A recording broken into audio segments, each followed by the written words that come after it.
एक बार एक राज्य में एक राजा रहा करता था। राजा बहुत ही बुद्धिमान और बलशाली था।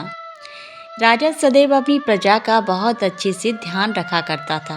प्रजा भी अपने राजा को बहुत पसंद करती थी। राजा की दो बेटियां थीं। राजा अपनी दोनों बेटियों से बहुत प्रेम करता था। राजा की छोटी बेटी देखने में बहुत सुंदर और आकर्षक थी। राजा की बड़ी बेटी छोटी बेटी के मुकाबले थोड़ा कम सुंदर थी। राजा की छोटी बेटी ग्यारस माता की पूजा किया करती थी और सभी लोग राजा की छोटी बेटी से बहुत प्रेम भी किया करते थे और बहुत प्रशंसा किया करते थे। राजा भी अपनी छोटी बेटी को बड़ी बेटी से अधिक प्रेम किया करता था, जिस कारण राजा की बड़ी बेटी को अपनी छोटी बहन से बहुत नफरत होने लगी। राजा की दोनों बेटियां जब बड़ी हो गईं, तब एक पड़ोस राज्य में रहने वाला राजकुमार राजा की बड़ी बेटी के लिए रिश्ता लेकर आया। लेकिन जैसे ही उस राजकुमार की नज़र राजा की छोटी बेटी पर पड़ी, तो वह राजकुमार राजा की छोटी बेटी पर आकर्षित हो गया और उससे पहली नज़र में ही प्रेम कर बैठा। उस राजकुमार ने राजा की बड़ी बेटी के साथ विवाह करने से मना कर दिया और उसने राजा से कहा कि मैं आपकी छोटी बेटी से विवाह करना चाहता हूँ।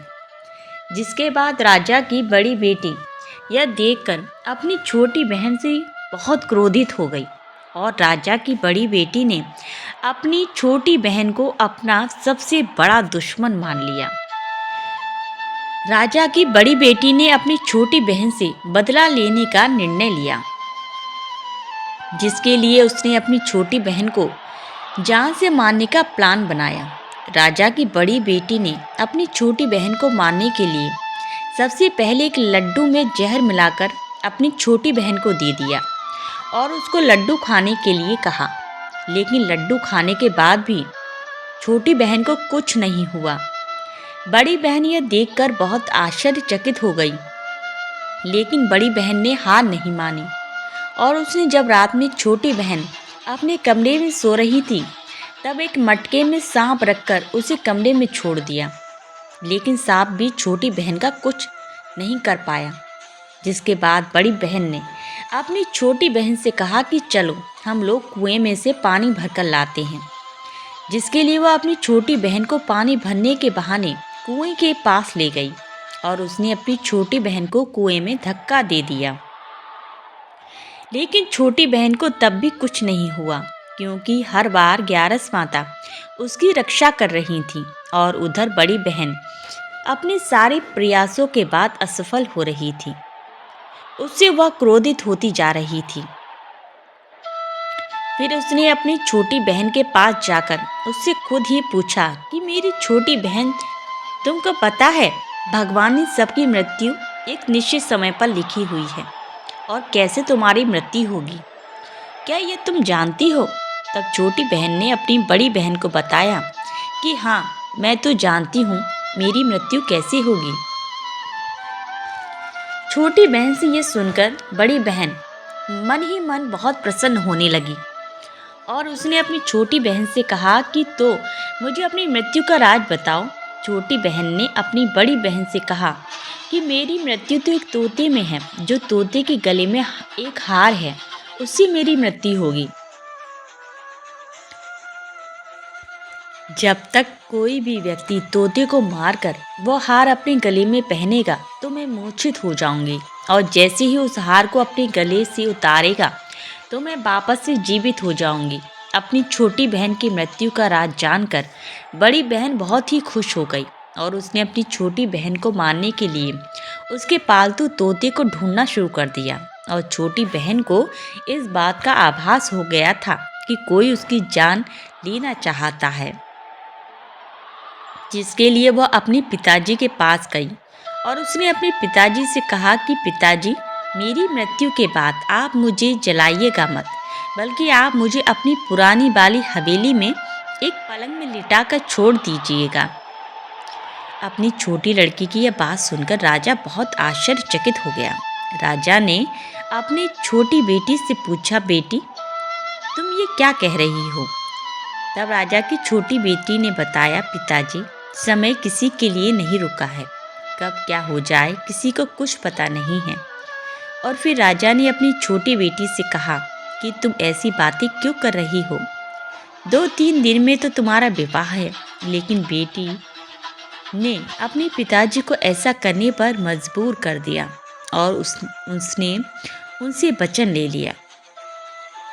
राजा ने भी अपनी छोटी बेटी की बात स्वीकार कर ली और 2-3 दिनों के बाद जब शादी का समय आया तब राजकुमार बारात लेकर राजा के घर आया और राजकुमार और राजा की छोटी बेटी का विवाह शुरू हो गया। जैसे ही राजा की छोटी बेटी राजकुमार के साथ फेरे लेना शुरू करती है तो उसकी बड़ी बहन अपनी छोटी बहन के कमरे में जाकर उसके तोते को पकड़ लेती है और उसको जान से मार देती है। तोते के गले में जो हार था उसको अपने गले में धारण कर लेती है। जैसे ही बड़ी बहन उस हार को अपने गले में धारण करती है तो उधर छोटी बहन 3.5 ही फेरे ले पाती है और वहीं पर बेहोश होकर गिर जाती है। जिसके बाद राजा ने बड़े बड़े दर्द हकीमों को बुलाया और अपनी छोटी बेटी का इलाज करने के लिए कहा। राजा की बात सुनकर वैद्य ने छोटी बेटी को जब चेक किया तो राजा को बताया कि आपकी छोटी बेटी ना तो जीवित है ना ही मरी हुई है। ये मैं ऐसी पहली बार देख रहा हूँ। राजा ने वैद्य और हकीम को यह बात बाहर बताने से मना कर दिया और उनको कहा कि अगर तुमने ये बात किसी को बाहर बताई तो हम तुम्हें फांसी दे देंगे। राजा ने अपनी छोटी बेटी को पुराने महल में जाकर एक पलंग में लिटा दिया और वहां पर कुछ सैनिक को तैनात कर दिया। वापस अपने महल पर आ गया। राजा की बड़ी बेटी अपनी पिताजी के पास आई और कहने लगी, पिताजी, अगर यह शादी संपन्न नहीं हुई तो आपकी इज्जत का क्या होगा? आप कहीं तो मैं आपकी इज्जत बचाने के लिए राजकुमार से शादी करने के लिए तैयार हूँ। जिसके बाद राजा ने अपनी बड़ी बेटी की बात मान ली और राजा ने बड़ी बेटी को छोटी बेटी की कपड़े पहनाकर मंडप पर भेज दिया। लेकिन राजकुमार यह जान गया था कि यह राजा की छोटी बेटी नहीं है बल्कि यह राजा की बड़ी बेटी है। लेकिन जब राजकुमार ने शादी करने से मना कर दिया तो सभी लोगों ने राजकुमार को बेवश करके राजा की बड़ी बेटी से बचे हुए फेरों को संपन्न करा दिया और विवाह करवा दिया। जिसके बाद राजकुमार राजा की बड़ी बेटी को अपने महल ले गया। राजकुमार राजा की बड़ी बेटी से ना तो बात करता था, न ही उसको पसंद करता था और ना ही उसके पास भटकता था। और राजकुमार ने यह फैसला लिया था कि वो अपनी प्रेमिका को ढूंढ कर रहेगा और ये जान कर रहेगा कि उसके साथ क्या हुआ है। एक दिन राजकुमार अपने घोड़े पर सवार होकर राजा के पुराने महल के पास पहुंच गया, जहाँ पर उसने कुछ सैनिकों को देखा। महल के पास पहुंचकर राजकुमार ने जब महल को ध्यान से देखा तो वो समझ गया कि यह तो हमारे ससुर जी का महल है। तब राजकुमार ने सैनिकों से पूछा, तुम लोग यहाँ क्या कर रहे हो और इस महल के अंदर उस पलंग में कौन लेटा है? जिसके बाद सैनिकों ने बताया कि यहाँ पर राजा की छोटी बेटी लेटी है।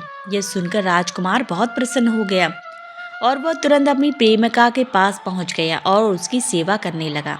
जैसे ही रात हुई तो राजा की छोटी बेटी उठकर खड़ी हो गई।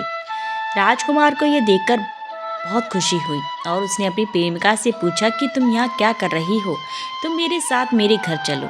राजा की छोटी बेटी ने राजकुमार को सारी बातें बता दी कि मेरी जान एक तोते में बसी थी और मैंने ये बात सिर्फ अपनी बड़ी बहन को बताई थी और मुझे पता है कि उसने ही मुझे मारने का प्रयास किया है। उसके पास एक हार है जिसको वह सुबह पहन लेती है और रात को उतार देती है।